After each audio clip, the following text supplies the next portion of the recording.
Você já assistiu Homem-Aranha Um Novo Dia? A gente já. Então a gente pegou todas as referências que encontramos no filme e vamos trazer as informações aqui pra você. Mas lembrando que se você ainda não assistiu o filme, você espera um pouquinho, assiste o filme, depois volta e assiste esse vídeo e comenta se você já tinha encontrado as referências. Agora bora falar do personagem misterioso da série Sync? Sim, ela é a Jean Grey, mas com uma história de origem bem diferente dos quadrinhos. No filme, depois que ela e a sua irmã mais velha, Sarah Grey, despertam seus poderes mutantes, a mãe delas fica assustada e abandona as duas que têm que se virar pra sobreviver. A Sarah é capturada pela organização do governo Controle de Danos. E tudo que a Jean faz no filme é pra tentar salvar a irmã. Já nas HQs, quando ela era pré-adolescente ainda, morava com os pais e a irmã mais velha dela, a Sarah, ela testemunha sua melhor amiga sendo atropelada por um carro enquanto elas brincavam. O choque ativa seus poderes mutantes e ela entra na mente da amiga, sentindo seus últimos momentos de vida. O que faz ela ficar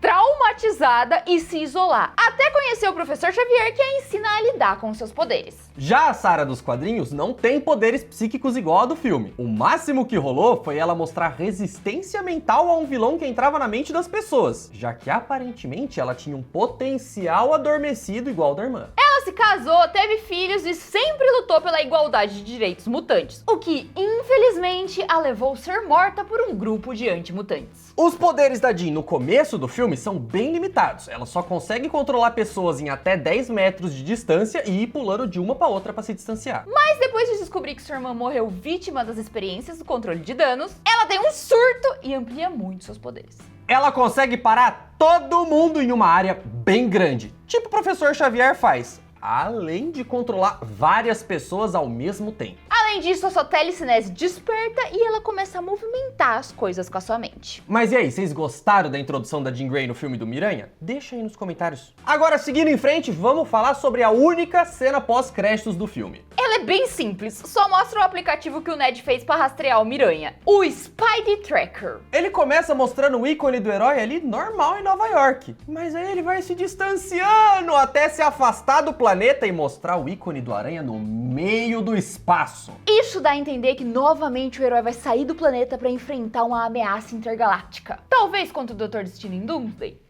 Talvez.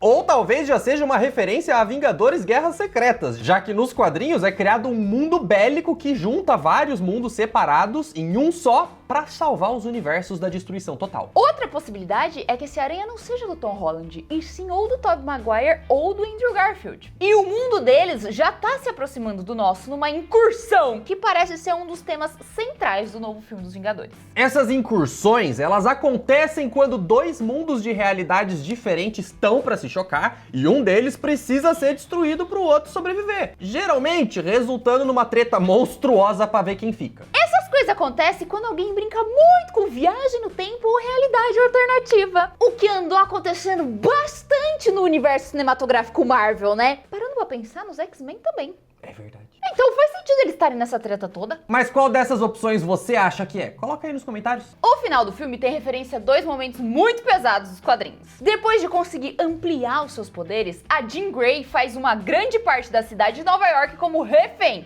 E então o Justiceiro dá um tiro nela pra salvar o mundo. Só que o Peter percebe, entra na frente e é gravemente ferido. E algo extremamente parecido acontece durante o arco A Morte do Homem-Aranha do Universo Ultimate. Nele, pouco depois do herói fazer 16 anos, o Sexteto Sinistro, liderado pelo Duende Verde, fogem da prisão e como o vilão sabe a verdadeira identidade do Miranha, eles vão atrás da família e amigos do herói pra se vingar. Enquanto ele tá tentando encontrar os fugitivos, o Aranha passa por uma briga gigantesca que tá rolando entre os dois grupos de Vingadores, ou Supremos, que é o nome deles nesse universo. O Justiceiro dá um tiro no Capitão América, mas o Teioso entra na frente e é atingido. O ferimento não é fatal, mas ele não tem tempo de se tratar, já que tem que correr pra salvar a Tia May e a Mary Jane. Mesmo ferido e mais fraco, ele derrota o Sexteto Sinistro, mas acaba morrendo na luta final contra o Duende Verde. E é então que, inspirado pela história do Peter, o Miles Morales se torna o Homem-Aranha. Já uma outra referência visual é quando o Justiceiro entra no hospital carregando o Peter ferido. Isso acontece durante a Guerra Civil no universo principal dos quadrinhos. Só que dessa vez a culpa não é dele, do Aranha tá assim. Depois que o Peter muda de lado e fica contra o registro de super-heróis, ele é caçado por vários vilões que agora estão trabalhando pro governo. Ele é quase morto por eles, mas o justiceiro chega, arrasta o bandido e carrega o Miranha todo estrupiado pro esconderijo da equipe do Capitão América. Mas e aí, vocês já tinham pego essas referências? Tem mais alguma que a gente não citou? Fala pra nós aí. Agora, vamos falar sobre a participação do Hulk no filme. No final da luta contra o Aranha, o Hulk só se acalma e se joga porque o Homem-Aranha fala que ele é o Peter, amigo do Bruce.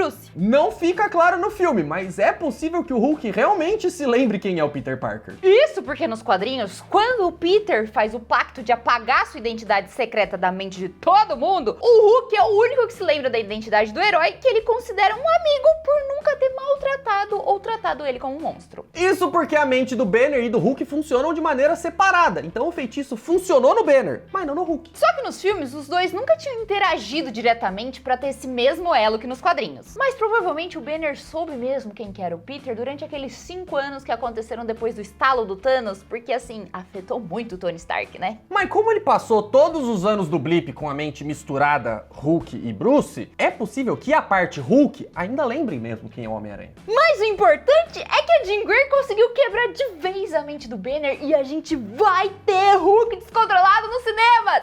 Eu acho. Mas na tua opinião, o Hulk lembra do Peter ou são fontes da nossa cabeça? Fala pra nós aí nos comentários. O filme já começa mostrando o que rolou nesses últimos 4 anos entre o último filme e esse novo. E tem várias referências às capas dos quadrinhos com um monte de vilão bucha. Logo de cara, naquela briga contra um monte de capanga mafioso genérico, ele aparece segurando um pela roupa, recriando a capa de Amazing Fantasy XV, onde foi lançada a primeira história do Aranha. Também tem ele lutando contra o Escorpião, recriando a capa de Spider-Man Adventures 2, uma série em quadrinhos que adaptava as histórias da animação do Aranha nos anos 90. No filme, o McGargan é um dos traficantes de armas que foi preso em Homem-Aranha de Volta ao Lar. Aparentemente, desde então, ele arrumou essa armadura tecnológica e enfrentou o Aranha algumas vezes. Mas nos quadrinhos, o McGargan é um investigador particular contratado pelo Jameson pra descobrir como que o Peter Parker consegue fotos do Homem-Aranha. Mas ele falha, porque ele tá seguindo alguém com sentido aranha, né? Aí o Bigodinho paga o cara pra ser cobaia de um experimento que mistura o DNA dele com o de um escorpião, aumentando a sua força e sentidos com o adicional de uma armadura extremamente poderosa com cauda de escorpião, pra manter a temática. Na verdade, tudo isso pra caçar o Aranha pro Jameson.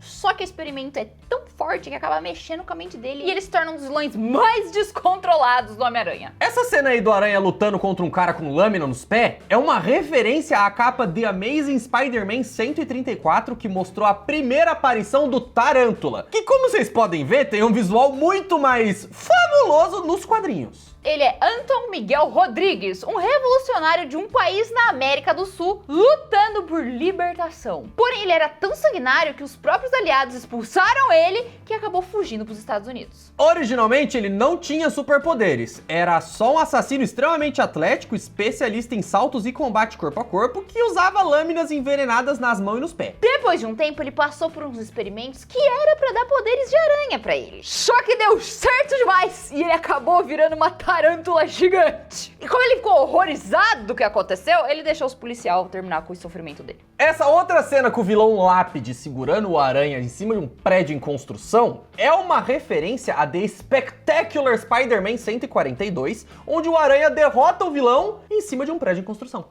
Rimou. Que coisa. O Lápide se chama Lonnie Lincoln, um homem albino que se tornou um capanga do mundo criminoso de Nova York. Inicialmente, ele era só um homem grande e forte que o Aranha tinha que lidar. Mas depois de um tempo, ele foi exposto a um gás experimental que aumentou sua força, reflexos e deixou a sua pele impenetrável, dura como lápide. Mas sim, já chamavam ele de lápide antes. Nessa cena, a gente tem o Homem-Aranha enfrentando o Boomerang. Esse cara aí, que é um australiano chamado Fred Meyers, numa referência a The Amazing Spider-Man 345. Basicamente, ele é muito bom de jogar coisa, tipo mercenário. Só que menos louco. Ele foi para os Estados Unidos e se tornou um jogador profissional de beisebol. Só que ele acabou envolvido num escândalo de bet porque ele entregava os jogos em troca de dinheiro. Aí foi expulso. Então ele entrou pro mundo do crime, sendo contratado por um império criminoso para roubar experimentos do governo, ganhando uns bumerangue diferenciado e uma roupa que deveria ser considerada o seu pior crime. Mas aí depois ele muda pra uma menos pior. E por incrível que pareça, o primeiro oponente do cara que só sabe jogar uns bumerangue não foi o Homem-Aranha, nem o Demolidor ou uns heróis mais pé no chão. Ele logo de cara enfrentou o Hulk. Mas depois ele ficou mais conhecido nas histórias do Miranha. Aqui temos o Homem-Aranha enfrentando o vilão Ramrod, recriando a capa do The Amazing Spider-Man 221. Ele é um vilão bem obscuro e apareceu muito pouco nos quadrinhos. Tanto que nunca nem revelaram seu nome real, só o apelido, Ramrod, que é aquelas varetas que usava pra empurrar bala pra dentro do cano da arma velha. Ele trabalhava como chefe em uma plataforma de petróleo, até que um barril cheio caiu em cima dele e acabou esmagando todos os seus ossos. E então o chefão do crime genérico pagou para transformarem ele num ciborgue, substituindo todos os seus ossos e algumas partes do seu corpo por metal. Ele ganhou aqueles poderes básicos que a gente já espera, super força, agilidade e reflexos. E foi obrigado a se tornar um capanga, já que além disso tudo, tem um veneno circulando no corpo dele que pode ser ativado se ele desobedecer às ordens. Uma das maiores inspirações para Homem-Aranha Um Novo Dia foi a saga O Outro, onde mutações começam a acontecer com o Miranha e os poderes que ele já tem ampliam e ele ganha os novos. No filme, essas mutações acabam acontecendo por conta do estresse e trauma que o Peter passa durante esse tempo. Mas nos quadrinhos ele estava enfraquecendo por causa de uma doença misteriosa e acaba indo de arrasta pelas mãos do Morlun. Só que na verdade o seu corpo estava passando por uma nova mutação ligada com o lado místico dos Totem-Aranha, relacionados a uma entidade cósmica que basicamente escolhe seres no multiverso que merecem poder. Ele desperta com os sentidos ampliados e teias orgânicas bem parecido com o que rolou no filme. Só que ele também tem uns ferrões bizarros que saem do pulso, estilo Assassin's Creed. Muita gente esperava que esse filme fosse ter a forma mais grotesca da mutação do Peter, que ele vira uma aranha humana, mas não tiveram coragem de ir tão longe assim. E eu agradeço, porque aquela aranha lá do Spider-Noir já foi o suficiente. Basicamente, no filme, ele consegue controlar seus novos poderes quando ele aceita que tem que ser tanto o Homem-Aranha quanto o Peter Parker. Ou seja, ele conseguiu equilibrar a vida pessoal com a vida profissional. Mas e você, queria ter visto o Aranha Humana no filme? Deixa aí nos comentários. Ou queria ter um equilíbrio entre a vida profissional e pessoal. E se você ainda não viu o unboxing monstruoso que a gente fez, clica aqui do lado, tem um monte de peça.